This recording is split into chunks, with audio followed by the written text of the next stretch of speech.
Hello, everybody. Welcome to If These Walls Could Talk.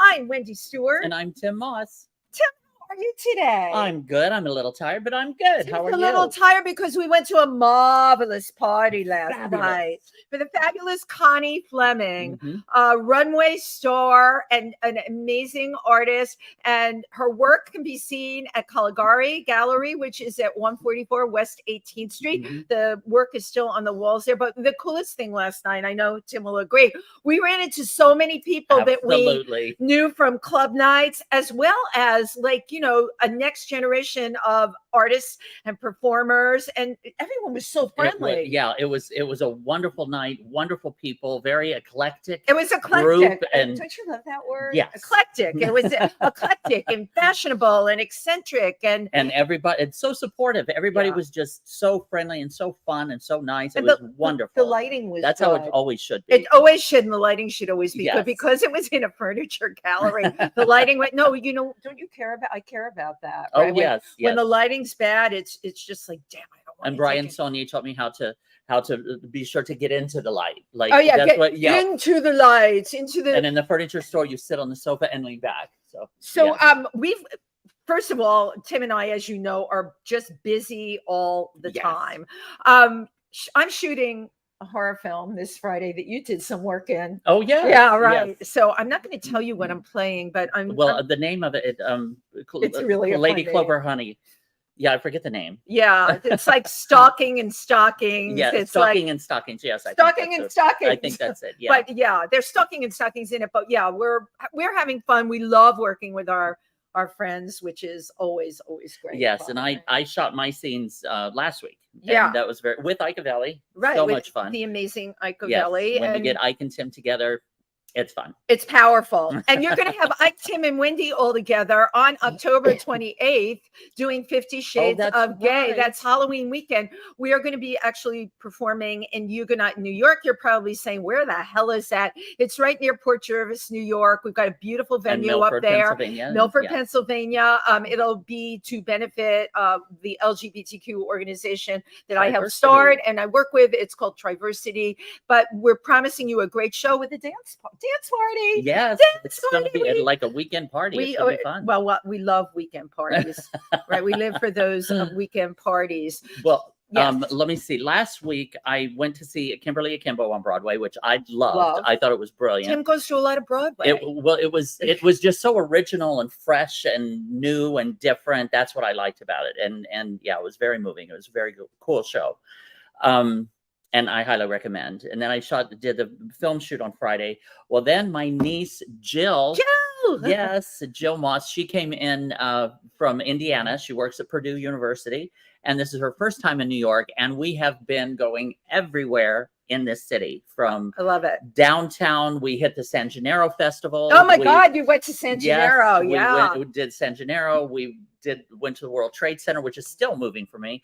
And then we just took like a ride on the Staten Island Ferry just to go out by the Statue of Liberty so she could see that. And we went up into the Empire State Building, and I never do the tourist stuur. It's fabulous. Well, my God, we live in a fabulous town. So why don't you just invite all your relatives here? You can do it all the time. Invite your relatives. Do a tour. Your relatives. I actually we've just been all over the East Side and the Upper West Side and Midtown and downtown, and of course Stonewall. That was our first stop to a drag show. With Chauncey. And Chauncey was, Chauncey was there. Great. It's great to have that we know so many people. Absolutely. So many high places. No, I'm just joking. We know so many people in so many places. So speaking of people in places, I just want to give a shout out this Saturday at 7:00 here at PANGEA. I love her. Man to reckon with. I hope I'm holding this up. David Sabella, and that's at 7 p.m. And then David Mills is here at 9:00. That's Friday night. Incredible performers. Yeah, they're two incredible. Well, there's all kinds of incredible performers at PANGEA. Yes. And you know what? The food is fabulous. So make sure you come on down. And they got new chairs here. We can't show them to you. I can't figure out how to put them in front of the computer, but they're amazing. Yeah. They look good and they make your butt feel good. So you're going to be comfortable. You're going to get some good food and have some wonderful entertainment. So fabulous. wonderful entertainment. Okay, that's my buzzword for Now, speaking today. of wonderful, You know, I pursued this person. I have to say I did. I can be a real pain, but I was very much aware of their talent as a performance artist. And as I was reading more and more about them, I had seen them perform over the years in various venues. But when you put it all together, the performance art, the visual art, the dance, multimedia presentations, spoken word, unspoken word, written word, just absolutely incredible Renaissance person that the New York Times said, the shaping of the self through art. Love it. Put your hands together for John Kelly. yay! Slide on into the hot seat.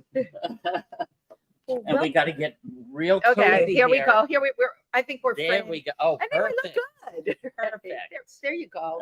See, are you happy, John? It's Yeah, I'm good, happy. right? Yeah, we want our There we guests to are. feel really comfortable. Thank you so much for Yes. coming to PANGEA, for being here with us today. Finally. Finally, right? But you see, I don't give up. And I owe you apologies. You gave me a card that had performances you were doing in July. And then you did one for at Howell Annex. What's it called? Oh yeah. With a new band. Yeah. See, I memorize everyone's performance. His, mine, everyone's. And I really wanted to get to it, and I didn't. But I didn't give up on you. There'll be more. There's going to be more, right? Yeah. And the reason there's going to be more is you are such a prolific artist in so many ways. And I know you started out in dance. Actually, before that, visual art. It was visual art, Yeah. and you went to school for visual art. Yeah. But this was in you already. Yeah. Yeah. I guess. Yeah, well, it had to be. You like layers and layers. I read about you, and there's more layers, and you're influenced by major artists that have made a difference. How does this all happen for you? I mean, I think artists are born, but I also think one can become an artist. I always knew I'd be an artist.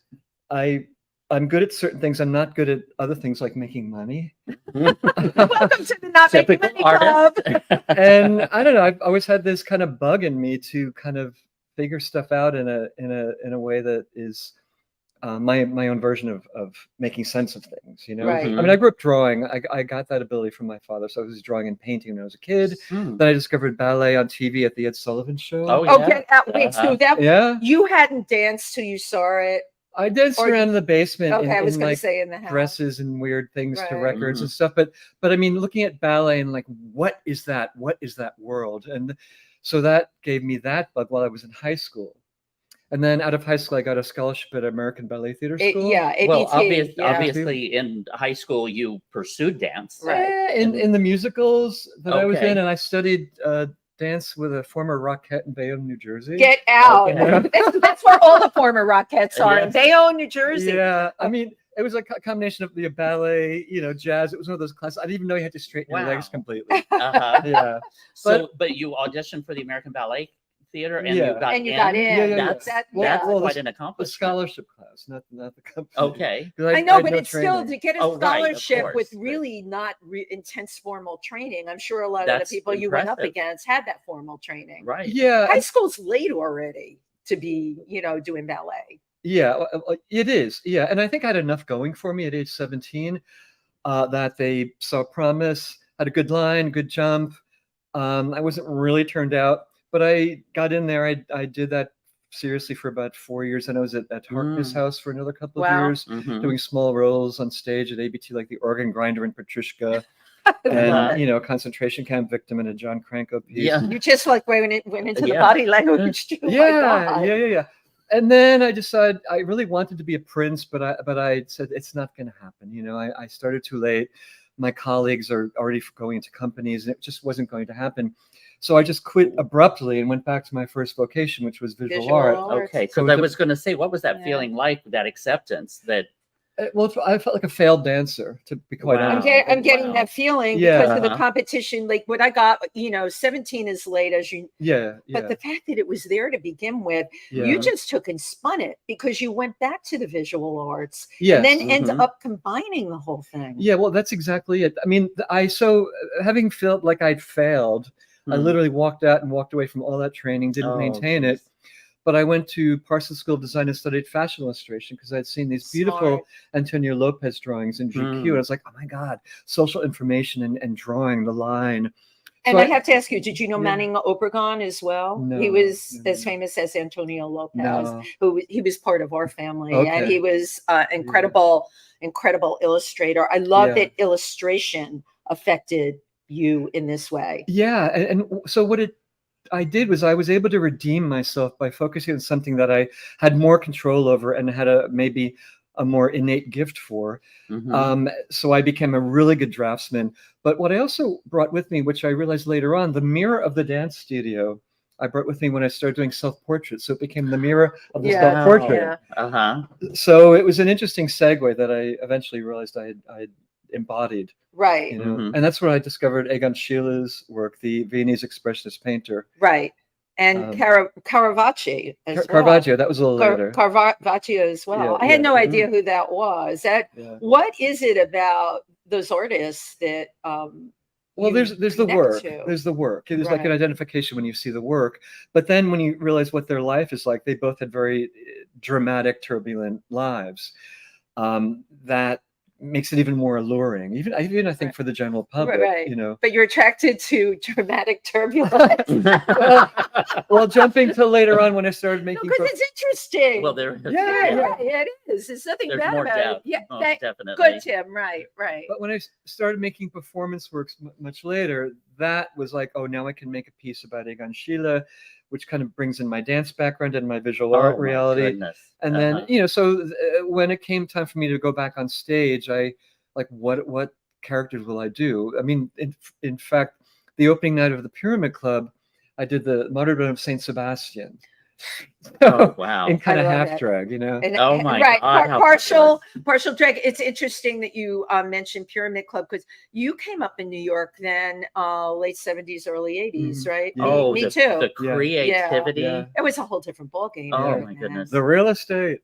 Yeah. The real estate. I had a $500 a month apartment. It was Yeah. beautiful. Yeah. Rent controlled when they had rent control. Yeah. So it was much easier, I think, to be an artist than Most definitely. you know, all the people you came up with in the Pyramid Club. Yep. What a day to have be able to create work there. Yeah, the Pyramid opened, I think, in December of 1981. It was me and Phoebe Leger performing. I love it. And it's just, I knew in that moment, this is where I want to be. It was drag, it was straight, it was gay. It was everything. It was Again, rock and roll, it was creativity. punk, it was just everything together. Yeah. It wasn't ghettoized. And it was just incredible. It became my schooling, really. You know? Wow. It's interesting that you're saying that because there's a lot of performers that, you know, you could Hattie Hathaway, Brian, Linda Butter. Simpson, they would all say that. And I guess the difference now is you can't get that schooling.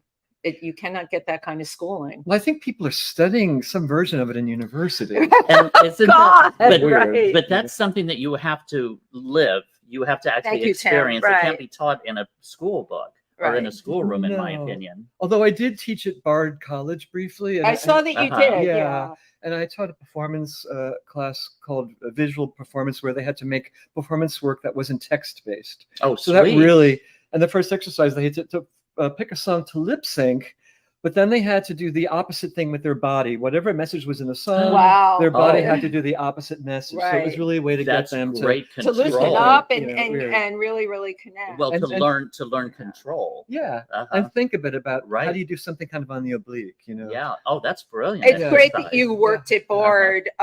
You know, that is one of those places. It's an art school, definitely. Yeah. My daughter got in there and I'm like, oh, great. Well, it's so funny you said, oh, great. I was already like, you know, from being my husband's an artist, coming up in this business, I'm like, are you sure you want to go to an arts college? Well, I was thinking of, I'm going to have to be like giving her money the rest of her life. I'm sorry, but that's true. But Bard is a wonderful place, and what a great way for students to connect, having somebody like you. What was the reaction to a lot of the kids that you taught? They were great. They I were mean, great. they were really game. They were curious. They weren't on their phones. I mean, it was really. They weren't on their phones. They were hungry. They were hungry to explore their foibles and their dreams, and and I gave them room to do all that. Right. You know, so Right. it was. Well, thank you for doing that, because that's quite an accomplishment right I there, think, getting their yeah. attention and keeping it For them to, again, getting them off their phones. That's saying something there. Yeah, it really wasn't an issue at all. I really felt like I could borrow. But that's one thing that I just feel is lacking in our society right now is support for creativity. Yeah. It again, I mean, they do to a certain extent if it falls into the box The category of commerce or marketability. Yeah. I mean, this country and culture, it's a tenuous relationship. Right. Exactly.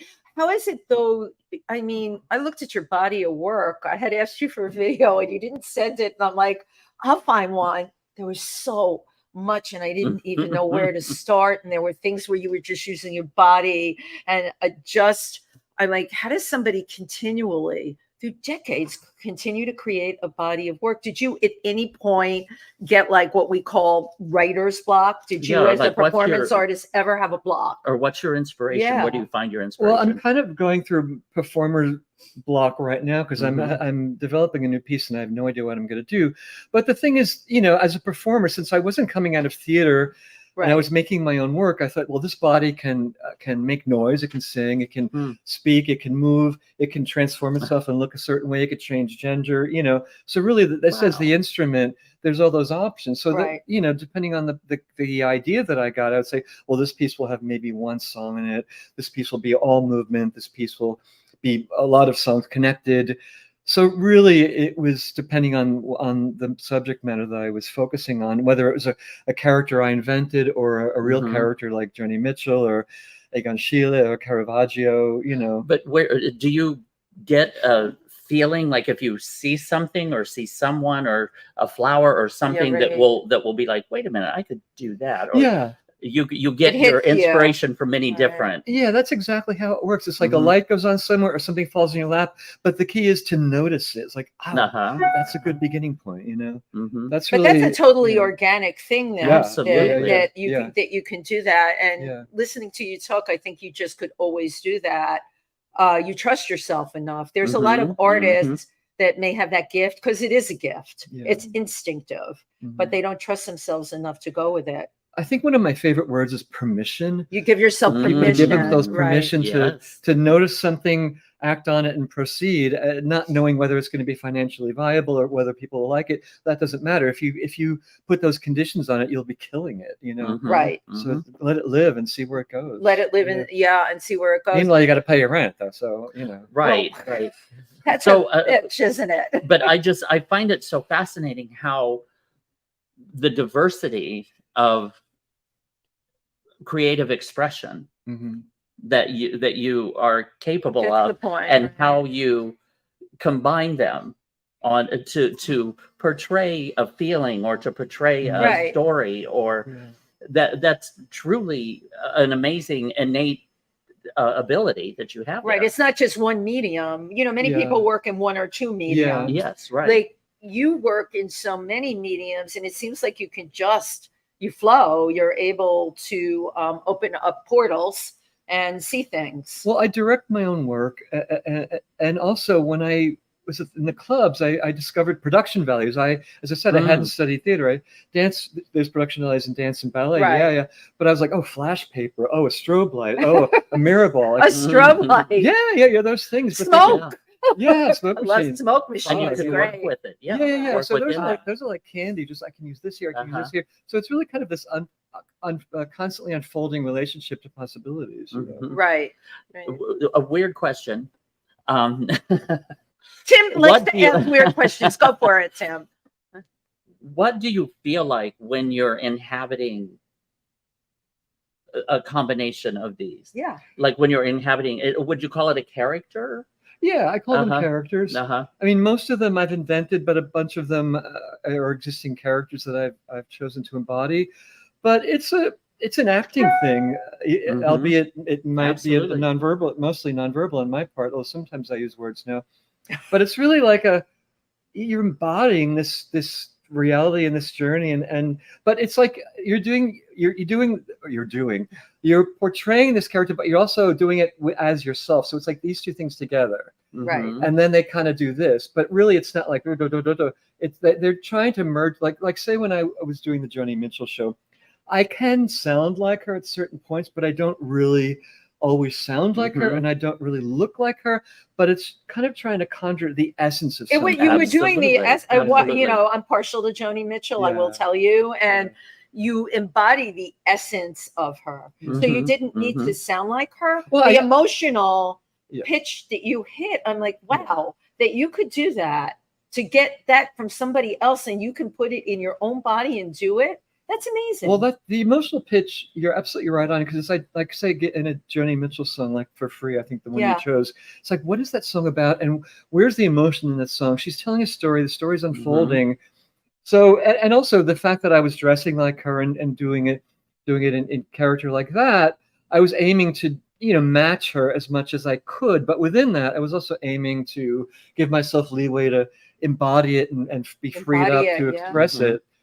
So it's an interesting dance between, homage and, well, it is homage, but it's a dance between being accurate and being free. Right. What is it about Joni Mitchell for you? Well, in Jersey City, my two older sisters were listening to her all the time. I love it, right. And it was my first exposure to lyricism, to wanderlust, to soliloquy. And the songs were just so alluring, and the stories within those songs, and also the music. It was a lot of those early piano songs had a real classical cast to them. They did, right. So it really was like, what is this world? I'm stuck in a basement in Jersey City. Like, what is this world I want to go to? I was stuck in a 4th floor walk up in the Bronx. So believe me, I can totally connect. Music took us to other places. Joni Mitchell, it was for me the words.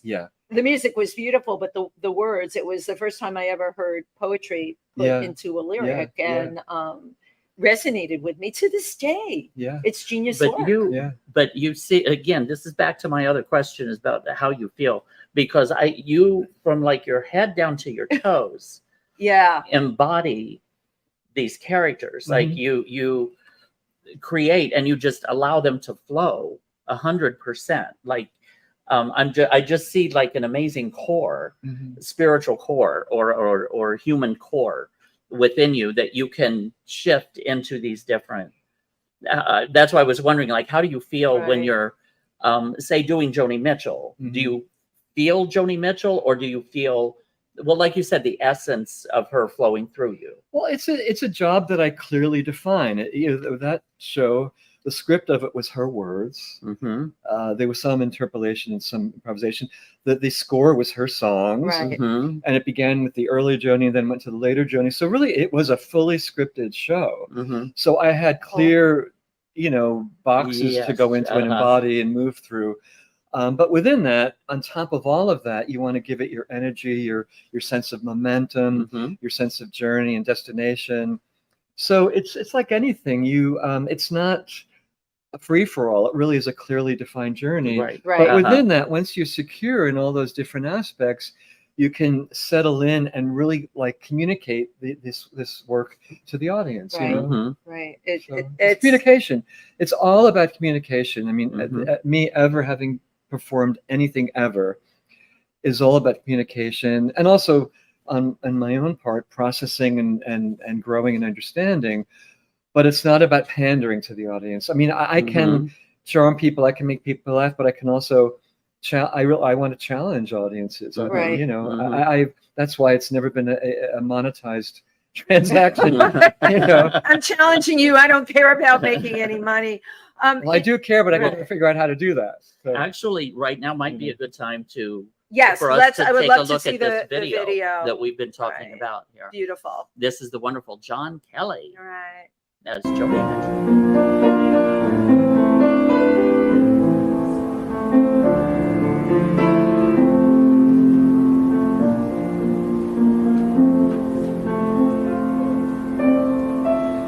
I slept last night in a good hotel. I went shopping today for jewels.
wait for a hat to fall out, nothing to the honking of the cars.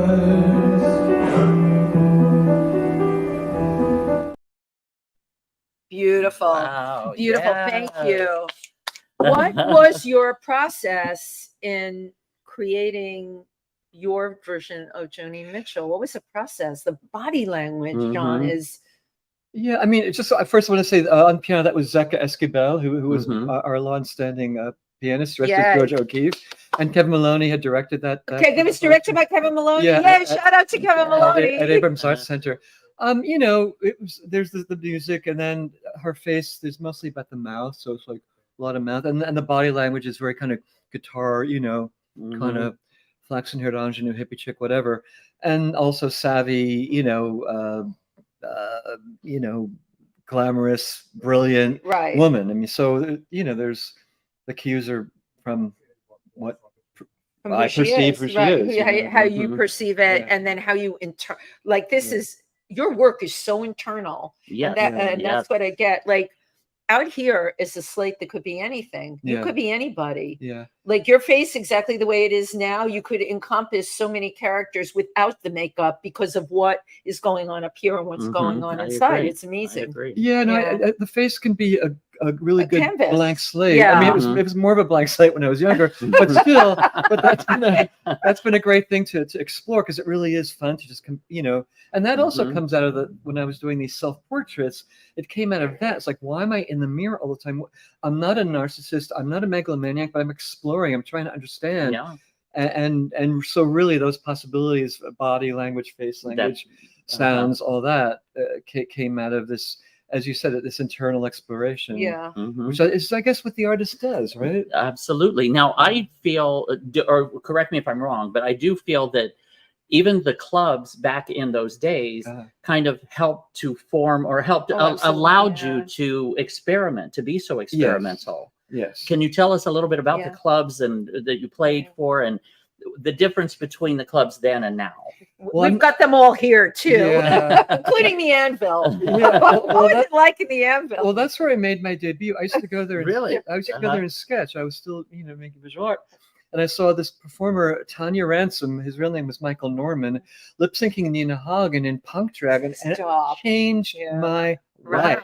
Wow. So I wound up becoming friends with Tanya, and then Tanya started a new wave night on a Monday night. Bill Ballman was the DJ. They let women in. They played new wave music instead of disco music. It was 1979. Right. And I made my debut. I can't believe you made your debut at the Anvil. Lip syncing Maria Callas's version of the Habanera. Oh my God. Punk Track. Love it. But that was like that's that was like this. I was like, I can be a performer again. I can unleash this rage and this possibility. And that's really how the career started. Yeah. Not many people can say their career was started by the Anvil. Good for you. But now, in contrast to the feeling that, oh, you failed as a dancer, what was the feeling when you were, oh my gosh, I can be a performer now? Well, there was the desire for redemption, sure. I never ever thought I'd perform again after I'd quit ballet. That's because that had to have been an awakening. And it was, quitting was a sense of failure. But then redeeming myself in art school was a sense of you know, conquest.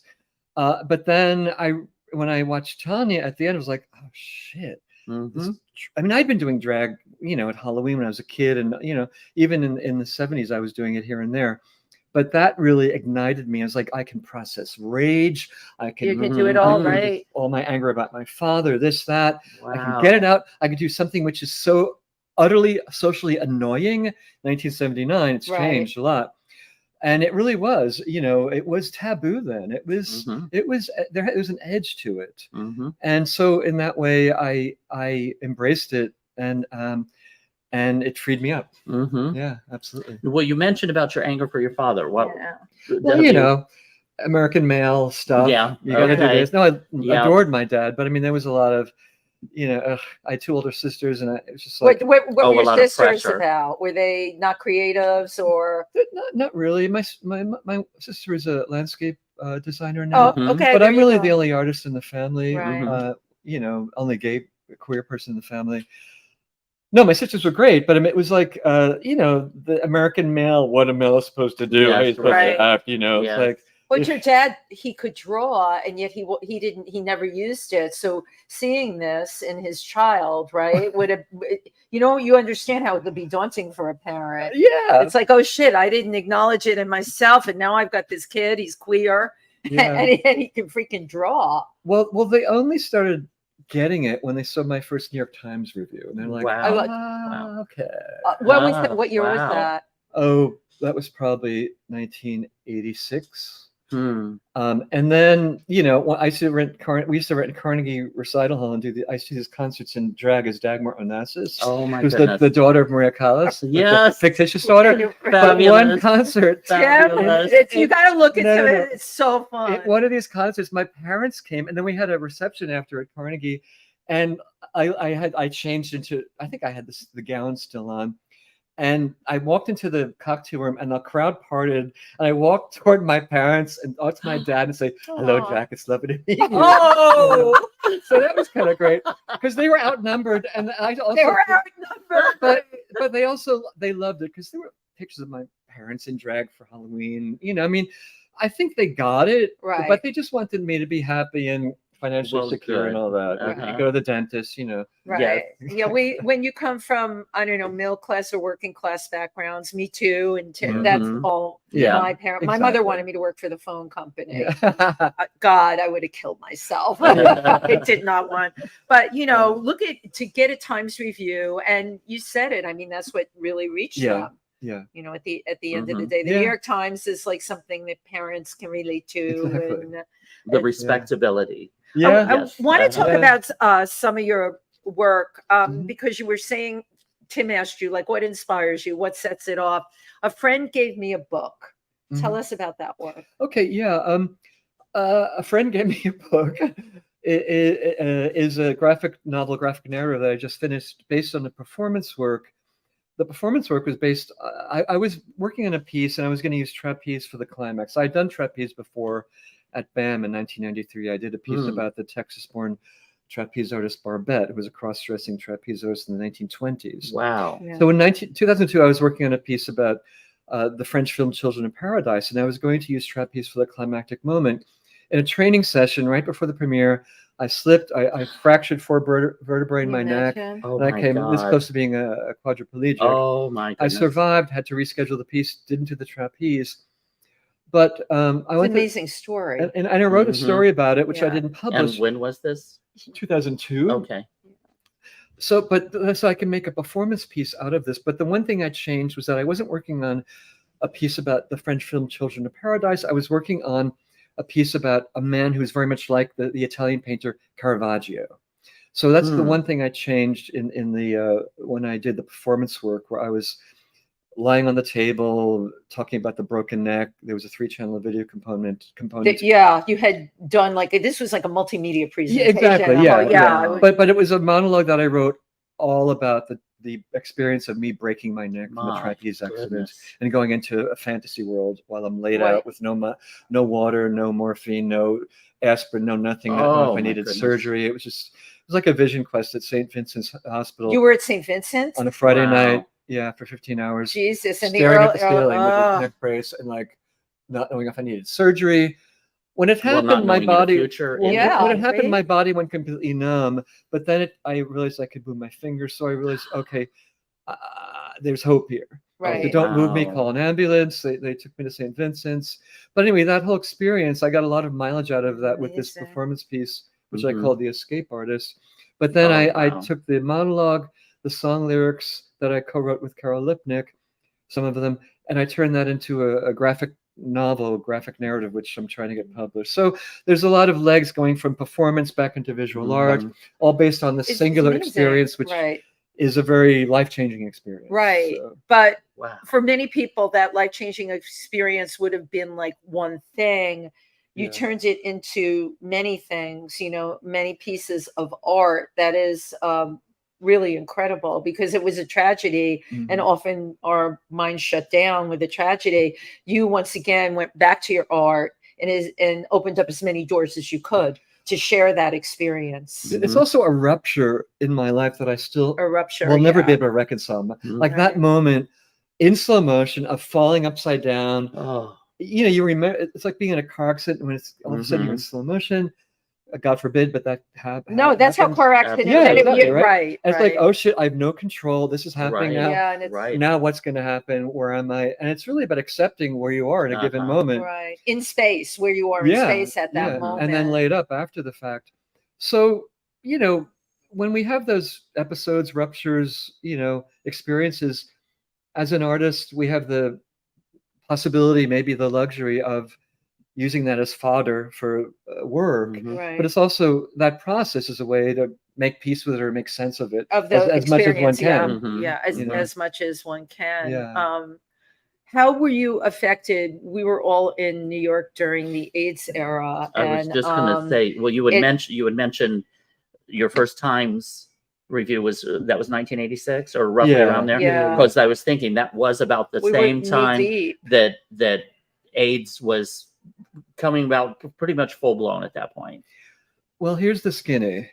I lost my first partner in 1982. Sorry. William Schwedler. He was a painter. He was the one that I would go to the anvil with. 1982. That was really early in the It wasn't even called AIDS until it was November. GRID. It was called GRID. GRID. And people were getting those spots, KS. Yeah. They didn't even know what it was. Yeah. And then, so my career was just beginning then. So really, all through the 80s, my career was going like this, and that my life was going like this because I was losing people left and right. So it's been a long-standing source of talk about rupture in one's life, post-traumatic stress, whatever. It's just, that's been my reality, and it still informs my work, my reality. I was just going to say, did that affect your work or your? Oh yeah. Oh, I made many pieces about AIDS, about life, about death, about living, either metaphorically, directly, literally, Orpheus going into the underworld to retrieve his loved one. Wow. As Egon Schiele, I died on stage. I mean, and I was diagnosed in 1989. I'm still completely asymptomatic. So I embody that reality as a long-term survivor. So, and my generation died, my colleagues died, my audiences died, the great minds of my generation died. So, and then ironically, all that coincided with digital technology coming in the mid 90s when the new drugs came in to help people. I didn't think about the digital technology happening at the same time as the cocktails. You're the first person to make that connection. Yeah, to make that connection. Exactly. The thing I say all the time, it's like we went from the silent films to the talkies, and all the nitrate film disintegrated, or most of it. So really, so there's little proof of people's lives before then. Yes. And so there's a big sinkhole with this missing generation. So the cultural dialogue did not continue, and it's exacerbated by the fact of everything being documented about our narcissistic or self-absorbed culture. Absolutely. Not to be judgmental, but generationally, there's been a rupture, and generational communication was always the glue that held outsider cultures together. Well, certainly cultures that aren't here, it's what holds them together. First Nation people, all the other parts of the world, it is their history. For hundreds of years that holds them together. You're right. We ruptured. And but also, when you speak as you did now about this, that's why I asked you that, because it completely changed my life. And I've told friends that are my age, I will never be the same. And a lot of them don't connect to that because they've been able to bury it. I was just going to say, because the digital now, everything has a record, everything is recorded, right? Exactly, is documented. And before that, they will never know what occurred, unless we talk about it. But they will never be able to even understand what we experienced at that time, because it was not properly documented. And maybe it's a luxury to not have to. That's true. That is true. That said, it's important for people to know how we got to where we are, what freedoms we have. And it's also informed by ageism, which is rampant in our culture. So it really is a divide. And when I do these works, I hope to get as many young people to come see them. Like I did a piece in last December at La Mama about Underneath the Skin, about Samuel Steward, the 20th century novelist, a gay novelist and trapeze artist. But all that info, and it's his words that we have, and all his ephemera. but he lived his life authentically through the 20th century at a point where you could be murdered, blackmailed, imprisoned. People are going through a single men's mail, entrapment. I mean, it was just, I don't know how much young people know how challenging it was for gay people, queer people outside. Tim talks about that all the time. Yeah. You know, you pave the way Yeah. and you don't know if they appreciate it Yeah. or even aware of it because they weren't, but to Yeah. give the devil its due, they weren't there. Right. Their right, only reality exactly. is their reality now. And but once again, it wasn't on Right. the internet, so they can't Right. look it Yeah. up really and get a good, clear picture of it. But how great for them that they have publications, they Absolutely. have freedoms, they have Right. access. yeah. It's great, They've and that's got what people were resources. aiming for, whether or not people were functioning as activists or just living their lives authentically. It's all the same thing. People were aiming to prevail and own their reality, at great risk. Right. You know? Mhm. Right. Yeah. Own their reality at great Can- risk. Yeah. Can yeah. we talk about some of your inspirations? Some of the artists that help to inspire and help to kind of maybe Ah. navigate your trajectory? Yeah. Uh-huh. Well, Egon Schiele, Mhm. his dates were 1890, 1918. He was like the self-portraiture drawing, and also his life, which was very dramatic. German expressionist. Viennese expressionist. Yeah, Viennese Yeah. expressionist era. And then Maria Callas, who opened my world to music and opera and dramatic possibility. She was this great tragedian, great actress with this incredible voice. She really changed opera. And then beyond that, Pina Bausch. Tell me who that is? I don't Pina know. Bausch is the mother of the German genre called dance theater or Tanztheater. She died about 8 years ago, but she had been making these phenomenal, big, huge dance theater works in a city called Wuppertal, Germany. And the company is at BAM every 2 years. They've been there since the 80s. But she really opened my mind to possibility of spectacle, of oblique storytelling, of what the body can do. So Pina Bausch was really a huge influence on me. Wow. Yeah. Wow. They're three. Yeah, you got And they're some all good pretty ones. extreme, aren't Yes, they? they're all Three big. of them. They all have to. They're all innovators Yeah. and people who have changed the course of their genre. They're not Mhm. Ethel Merman, you know. Yes. And I love Ethel Merman. I love Ethel Merman too. And talking about Ethel Merman, when did you discover this voice that you have? I think Your voice is just, yeah. I mean, you can hit soprano and then bring it down, and then you were never formally trained, or at some point. I you mean, did? I started training years after I was already singing. I figured that was going to be the answer. I'm a range queen. You are. Ah, I like to sing high, I like to sing low, but I think I willed my voice into existence. mhm. Maria Callas, listening to her and early Streisand, I think that those things I wanted to go there. And I had some voice, you know, but not like Carol Lipnick, who has this incredible natural voice. Amazing I think voice. I kind of willed my You voice shaped into your it. voice and willed your voice. Yeah. You like singing to Maria Callas alone at home. Well, I lip sync to her. You lip sync, piano. right. Right. And Right. I think I once dropped acid in 1981. I was in the East Village over here, and I was looking in the mirror, and I put on Callas and I lip synced to it. I was like, oh my God, it's coming out of my body. Like I can mesmerize myself, you know. So I just music makes me crazy. Right. I mean, if it weren't for music, I never would have we wouldn't be having this conversation. Exactly. So, Exactly. yeah. But you know what? That voice is just totally in there. Absolutely. And, Now, I just want to say that to find out everything about John Kelly, everything about John you Kelly. can go to johnkellyperformance.org. Is that correct? Yeah. Yes, John Kelly with only, yes, there it is down the bottom. There it is. It's Easy peasy. KELLY, johnkellyperformance.org. And you can find upcoming performances and things that you're doing. Can you tell us about the journal? Oh, I love yeah. this. oh, really? Okay, yeah. 1976 you started. Yeah, my right? roommate, we were in art school, and my roommate, George Kusulidis, kept a journal. I was like, oh, what's that? So I got one. I've been doing it since. It's a friend. I take it with me to bed at night, write either ideas or whatever. Mhm. And when I'm on the road, it really is a friend in a hotel room, Mhm. a journal. Because it's comforting. It's just something you It's know and you familiar, yeah, yeah. right? and it's a regular thing to do. It's like a little ritual, you know? Mhm. So I have boxes of them. And, you know, one day I may publish another autobiography. I'm not quite ready to do that yet. Yeah. You'll know when the time is Mhm. And right. I'm looking forward to reading Charles Bush's recent. Oh, Yeah, that I mean, was Charles such a Bush has been on Yeah. the show, and Mhm. he's going to be at the Milford Reader and Writers Festival This this weekend, weekend, right. and he'll be interviewed. Yeah, it's Yeah. great, and his book will be for sale. I'm going Yeah. to get it this weekend. Yeah. I haven't had it Yay. yet. I'll get him to autograph it. Yeah. So eventually I may publish, but I did use the journals in a piece I did 4 years ago Mhm. called "Time No Line." You can find that on my webpage. Yes. Mhm. Yeah, that's kind of got a lot of journal stuff. But in there. I'm sure your journal would be quite a journey. I guess Right. for a shrink. So you have all of these layers. What's it like for you to be in a relationship with somebody? I said no because I'm like, God, That's John true. Kelly is really intense. Remember, I've known your name over the years. I saw you do Joni Mitchell. But when I read about you and the people that influenced you and all of that, I'm like, God, he's intense. Like, what's it like? Well, when I'm not working, I'm not working.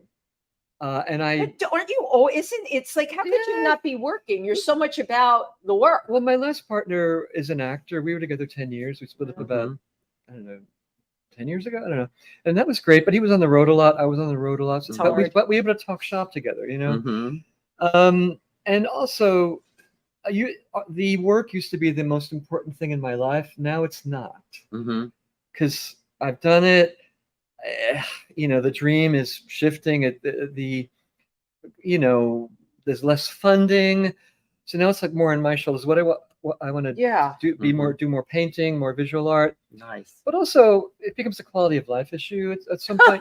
You think? Mhm. Yeah, really. Yeah. Sister, I hear you loud and clear. And everybody's making art now. There's so many people making art. There's influencers Right. making with filters. You can make Mhm. clever looking work. Right. So when the artist is competing with a lot of other people, so it's gotten daunting in that way. And also, I feel blessed to have been around in the 80s through that whole scene the which began heyday, in this I neighborhood. agree. right. Yeah, I it was agree. really the last gasp of genuine bohemia in New York. It was Right. affordable rents Or of and humanity. artists and outsiders. Yeah, Being and, human. and that comes down to real estate, and that probably will not exist anymore in New Mhm. York.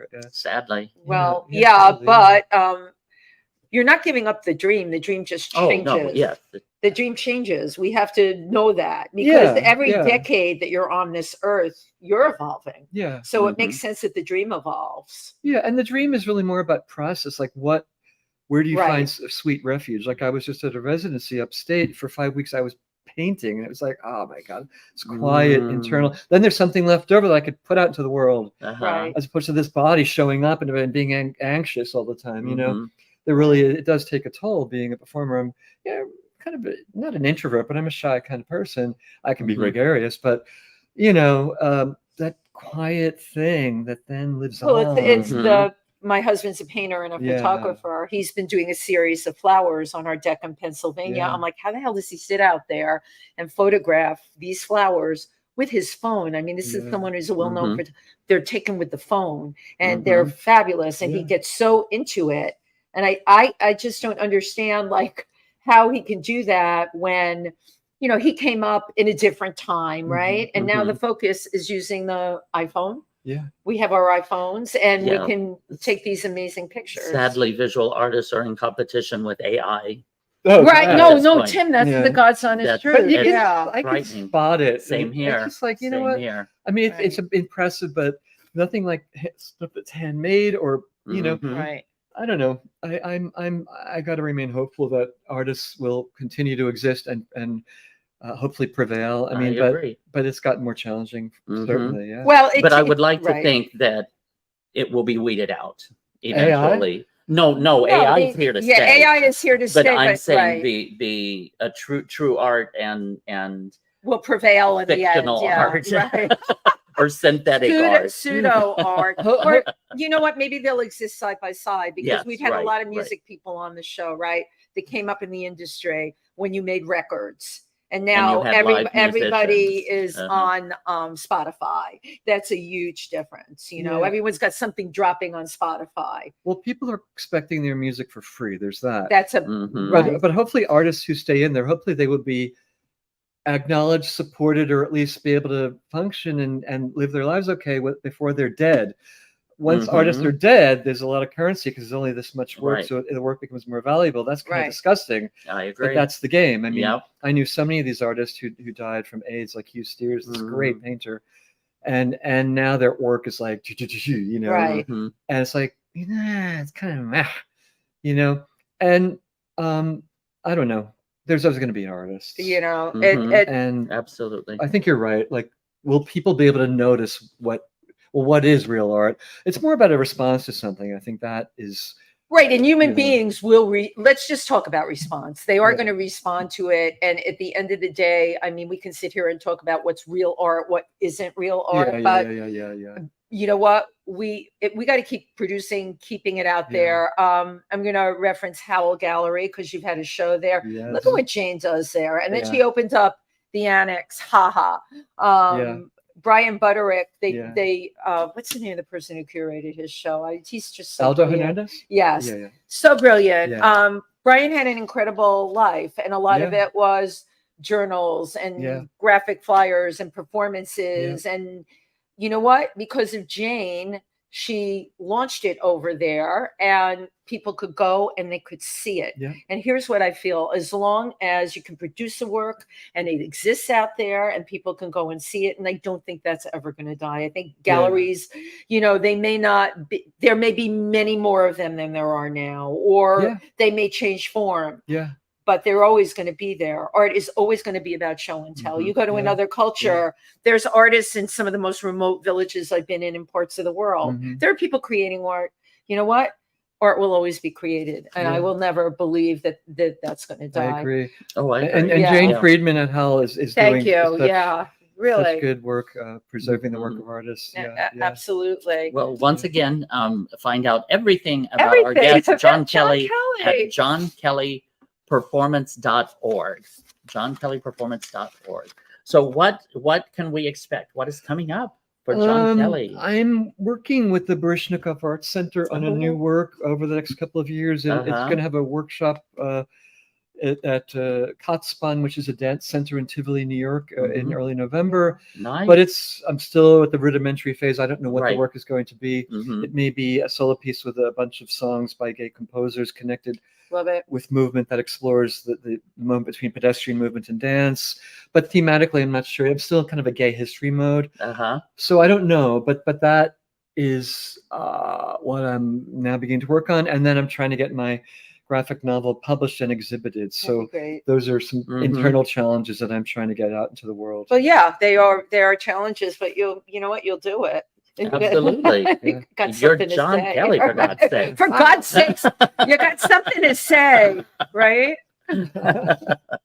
Well, I'm so happy that we were able to all get together today, and that I could talk to you in person. You know, we talk about the way people look at art, and we could talk about the way people look at artists. The first time I ever saw you was on stage.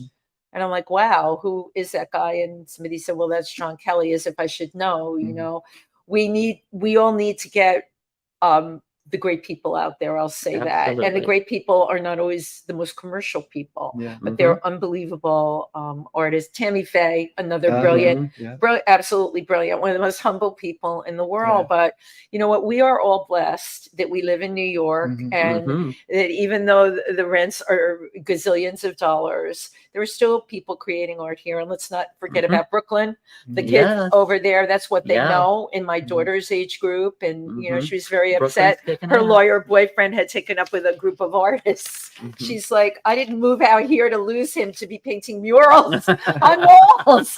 I'm like, Kyle, she said, I'm like, God, that's why people move to Brooklyn. But you know what? It is happening there. And again, it's their reality and it's what they know. So. Well, and they're the next generation. Thank you. All right. And you're the influencer. So, you know, we keep paying it forward. I'm an influencer. You're an influencer. Oh, we're going to call it John Kelly, the influencer. God, sometimes I hate that. Influencer. That didn't even exist. You know what word I started. hate? Creatives. I hate the word creative. Why do you hate that? I don't know. Because it's like they can't say artists, so they creative. Or maybe creative means people that aren't quite artists, but they're creative. I don't know what that means, though. I just thought it was the power. What is create? The power to change, the Yeah. power to affect. No, but I mean, calling somebody a creative. Oh yeah, that's Mhm. like an That- advertising yeah. buzzword. That's Yeah, why I you don't like hate it. that. I did Yeah, too. yeah, Yeah, he's a creative. yeah, No, that's like saying he's an advertising executive. yeah. It's so funny. John, thank John you. Kelly, thank Yeah. you so much. Thank This you. has been an absolute delight. Thank you both so much. This has been a great conversation. And Yeah, I feel that's what so we're happy. about. Well, we are. You finally got me here. Well, yes, yeah, we are. Because as I don't well. give up. I'm a Capricorn. And again, go to johnkellyperformance.org to find out everything that has went on, is going on, and will be going on with John Kelly, And the wonderful performance artist. We will be back with you next week with somebody you probably know, David Kennerly, Mhm. who came Mhm. out with the book Getting In about clubs. So you want to hear what it's all about, check in with Wendy and Tim Wednesday Yeah. at 2:00. Thank you, everybody. Thank you, Thank John. you, John. Bye-bye.